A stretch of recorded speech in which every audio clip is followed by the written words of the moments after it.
Hi, I'm Garrett Quinn, and I'm outside the Federal Reserve Bank of Boston, and this is Occupy Boston. On Friday, a large number of protesters took over the section of the Rose Kennedy Greenway in Boston in front of the Federal Reserve Building. The protesters were here for a variety of reasons, though few could articulate any clear goals for the Occupy movement.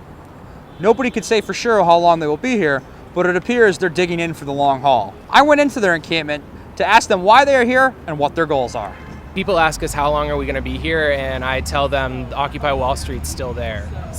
And we're modeling ourselves after them. I just think there needs to be way more attention on this, and way more people need to be involved, I think, because it really does affect everyone. And it's just shitty that I'm here by myself, none of my friends give a shit, and they're all in the same position as me, because they're why do I care? Because no one realizes how involved everyone is.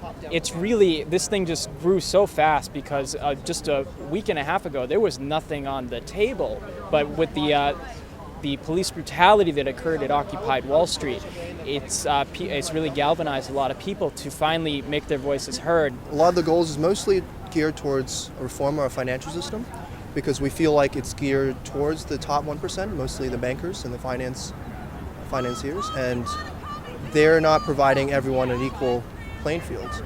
Because during the last economic crisis, the financial crisis, they socialized their own losses on our taxpayer dollars and on our currency and dumped that onto us. The general message from this assembly is to say to the banks and the super rich, we're not going to pay for your crisis, and we're not going to let you cut our social programs and our needs to preserve your ill-gotten gains. Corporate greed is siphoning money out of our communities to pay for things like bailouts and CEO pay and rip-offs like Obamacare, which doesn't address people's real needs. I think we have a lot of different ideas about what we want to do. We're trying to figure out what can be an overall demand that we're asking for.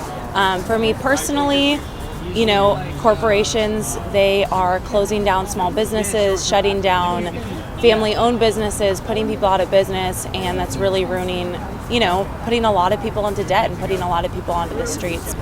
I could not come. Yeah. When you see people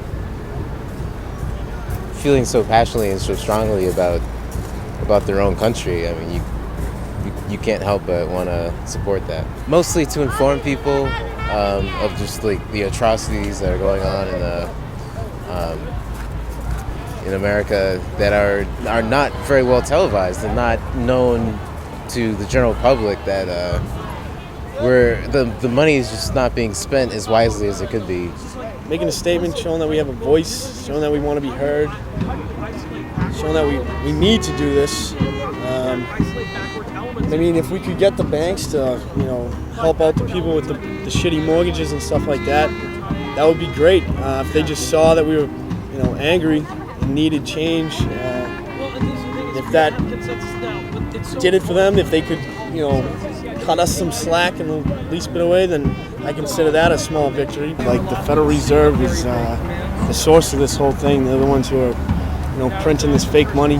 They're the ones ruining this economy. They're the ones just printing the money, giving the money straight to the banks for the bailouts. It starts with them. It doesn't start with Bank of America. It starts with the Federal Reserve. They're the ones screwing this whole thing up.